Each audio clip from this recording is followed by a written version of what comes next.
Hello everyone again from the Gold Coast Aquatic Center. We just finished day 3 at the Pan Pacific Championships. Wayne Goldsmith is here again, swimming world contributor and world-renowned coach. I'm Jeff Cummings, and Wayne, I gotta say, this is gonna be a night to end all nights. We had a world record, some great relay battles.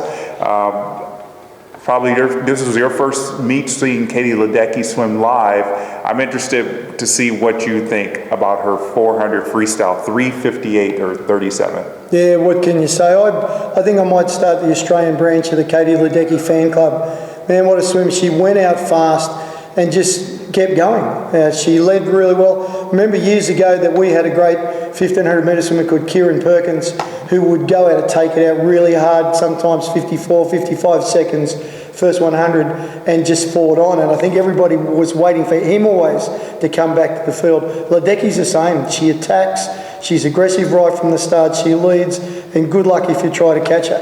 The other thing is a kick on the way home. She's got a sprinter's kick on the way home. Yeah, she's a special athlete. Yeah, just everybody keeps commenting on the fact that, her whole back leg comes out of the water when she kicks, and obviously it's not a bad thing for her. It gives her a lot of power and a lot of strength, and it's interesting to note that the pace that she was setting, other than her first 50, the next 50s up until the last 50, she was over world record pace. So she kind of was holding back a little bit from what she was doing in Irvine, which I think was a very smart idea. She knew that last 50 was really going to be painful. So to be able to kind of know that she can hold back a little bit and have that energy, and this was a great night for her because the crowd got behind her, and I think that gave her a little bit of a boost. Yeah, she was fast out. She was good. She was holding 30 points all the way through that midsection, and then the legs come in and that sub 30 on the last. And the only other one to do the sub 30 was Lauren Boyle from New Zealand, but she was 7 seconds back in pace.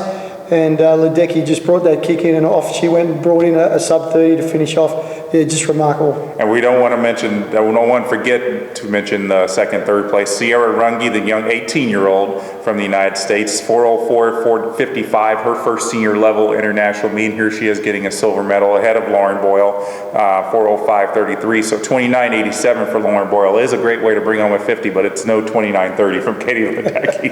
Got to say that. But great swim by Katie. And so we're going to go from that. We'll start off with the rest of the events that went on today. The women's 100 butterfly, Alicia Coots, first swim of the meet, wins her gold medal. Just a great swim for her, 57.64 ahead of Lu Ying of China, 57.76, and then Kendall Stewart, another first-time American on the senior level scene, 57.82 for bronze. Just a great swim for Alicia. She was sick at the Commonwealth Games, wasn't at her best, so it was really remarkable that she was able to come back to her and do so well. Yeah, I think the Australians are a little disappointed with her form in Glasgow because she was so dominant 4 years earlier in the Delhi Commonwealth Games. It was interesting too that she went out, she was 7th on the wall and just came home like a steam train. I think she likes to do it that way. I think, she learned from I think in the 2011 World Championships and even in 2012 when Dana Vollmer was going out so fast, she realized that's not the way I'm going to do it, and she was actually, making some progress on Dana in both of those races. So great that she is able to stick to that strategy. Yeah, strong finish, really well. I think Stewart had a good swim too. The good steady swim from her too. China swimmer was good. Certainly good early and showed some signs, but Coots from that position on the wall just worked home well. Again, as we've seen right through the meet, great skills. I think she was the last one up, held streamline the longest, just exploded, and then stormed home over the top of the field. And as you said before, the swimmer with the best skills is the one that's going to get that gold medal. Yeah. All right, men's 100 butterfly. Talk about a swimmer with great skills. Michael Phelps getting his first gold medal, individual gold medal since coming out of retirement. 51.29. Very respectable time. Ryan Lochte was second, 51.67, and then Japan's Hirofumi Ikebata was third, 52.50, but it was really Phelps and Lochte.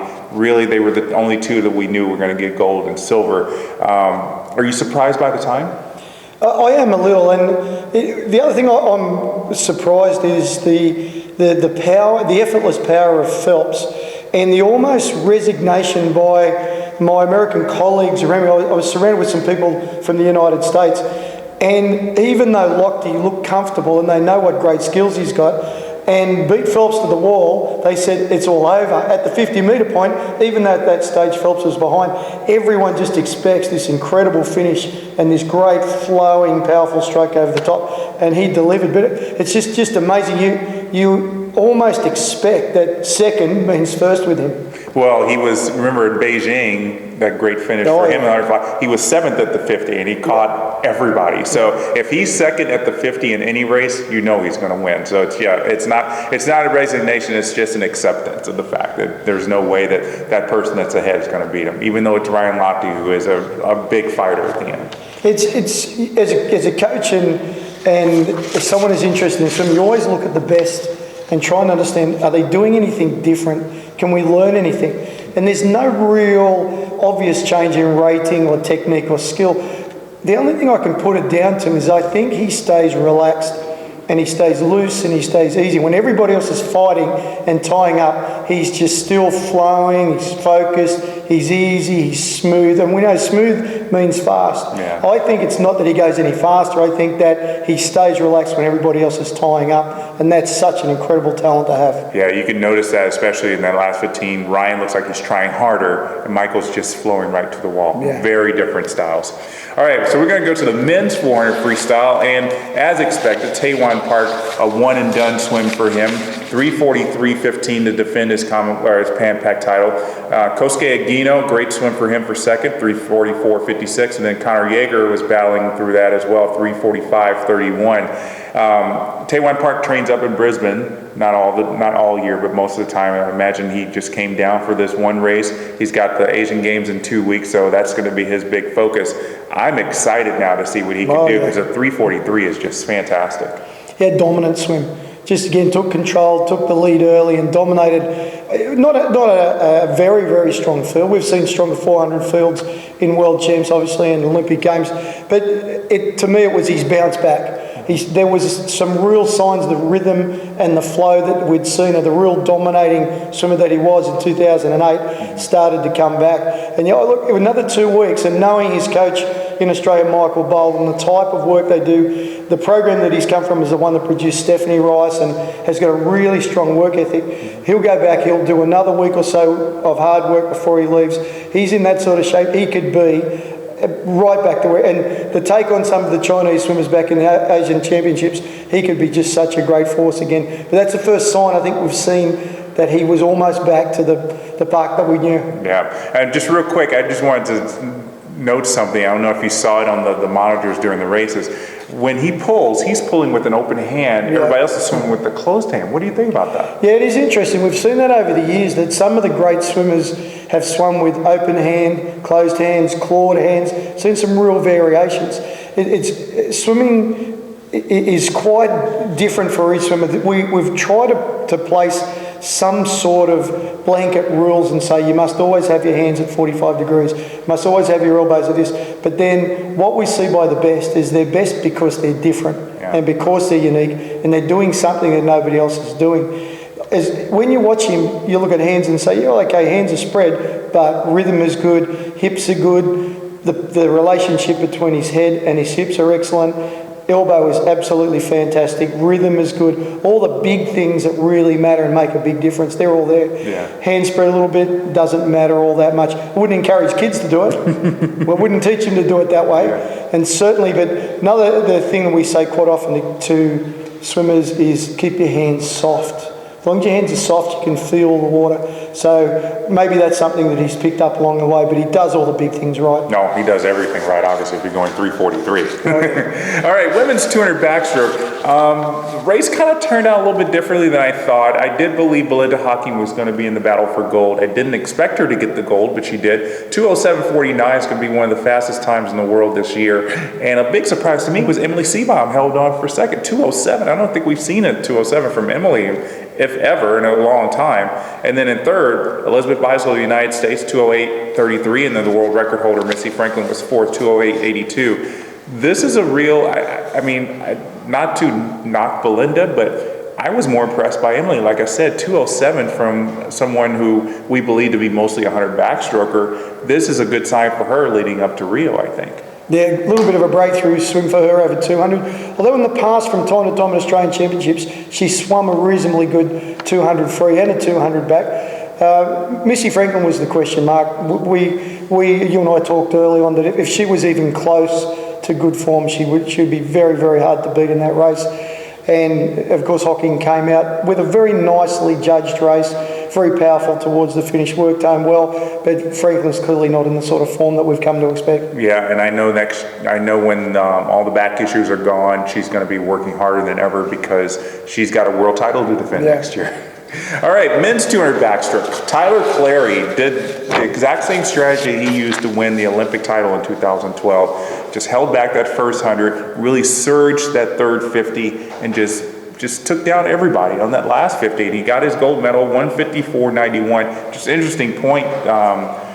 This is an event the U.S. has always won at Pan Pacs. Wow. I mean, talk about history. I didn't know that. Yeah, so this is a great streak for the United States that Tyler didn't look like he was going to do at the first 100. It looked like Raisuke Irie from Japan was going to do it, and Irie ended up second, 155.14, a respectable time. And then Mitch Larkin from Australia, 155.27, after taking it out unusually hard for him. I think a lot of the Australian journalists that were watching it were a little surprised that he was being able to hold on, especially that last 50, because they thought he was taking out too hard. This is a great sign for the 200 backstroke among the Pan-Pacific countries because Europe has got some great backstrokers, and I know the European Championships are going to be looking at these times and swimming very hard to try to beat them. But Tyler Clary is back. He had some troubles in 2013, the post-Olympic doldrums that a lot of people have, and it's a great sign for him to be coming back and swimming so well now. Yeah, I think the notes I made about the race at the time was perfect pacing. He seemed to, while the Australian and the Japanese swimmer were battling it out in front, he just seemed to be patient, knew what he had to do, knew where he needed to be, worked home very strongly. And of all the swims tonight, he was probably the most excited. He hit the wall, he jumped up, he hit his chest, he was super excited. He talked about all the hard work that he'd done with his coach, and he seemed to be the most pumped, seemed to be something he really, really wanted to do. A little bit of a breakthrough swim for the Australian as well. Like I said, went out really hard. Irie's to me, is always a quality swimmer. In terms of skills as well, I just love watching the quality of his walls. There's so much you can learn from what he does underwater. Right. Yeah, great pacing job. It was a great race to watch. Talk about great races to watch. The 400 freestyle relays. We're going to the women. Australia kind of looked like they might not be able to hold on to this. The United States was putting everything they had into this, and everybody thought, how close can Australia get to the world record? They were a couple seconds off, but not too bad. Yeah. Changed the lineup a little bit. Kate Campbell went first instead of last. Used Bronte on the last leg, and then they substituted Emma McKeon for Brittany Elmsley. And I think that was going to be the question mark to see how Brittany could hold on. She did just admirably against the United States. And the United States were third. Big surprise. Japan beat Canada for the bronze medal. Yeah, particularly following on from Commonwealth Games results. Thought Canada might be a little stronger than that. The Australian girls were good. The change in order, I'm not sure why it happened that way, but the Campbell girls are both swimming so well. Bronte was very powerful in the second leg. I think she blew them away in that final 50 metres. Looked very strong. Great kick again. It's just amazing. Again, when you see great swimmers, you see a great kick. The two are just, obviously, they're married together so much, and it's so important for kids that are out there doing training that when coach says we've got 2050s a kick, or we've got 400 a kick, or 10 25s of kick, and everybody groans, you've only got to watch these championships to realise that kick is it. Kick is what is going to drive them home, particularly at the end of a sprint race when everything else is burning and falling off. The kick is just so critical. That's a lesson to all you kids out there. Kick, kick, kick. Don't groan when you do the kick sets. All right, so the men's 400 freestyle relay was the last event of the night. Australia just has it, 2012, they didn't do very well at the Olympics, didn't get a medal. 2013 didn't do very well at the World Championships. Finally, they get over the United States and get the gold medal, 3:12.80, United States 3:13.36, and then Brazil, a mild surprise to me, getting third with 3:13.59, because they have the keys to do well in this relay, but I think this is a big step forward for them. So another surprise in the bronze medal position for them. I was surprised Wayne, that Nathan Adrian didn't lead off. Yeah. Because he's been doing that since the London Olympics, and give the United States an opportunity to get some clean water. And he talked about that at the 100 free last night. I think he was expecting to go first, and he said in the interview after the relay tonight, he said, we're just trying to change things up, and why not do that, 2 years out from the Olympics to see how things go. I think they're going to go back to putting Nathan first, although it's not unusual. Michael Phelps always leads off relays, so if he's part of the mix again next year at Worlds or at the Olympics, I don't know how they're going to do that. They both like to lead off. So I think it was just a great performance by everybody.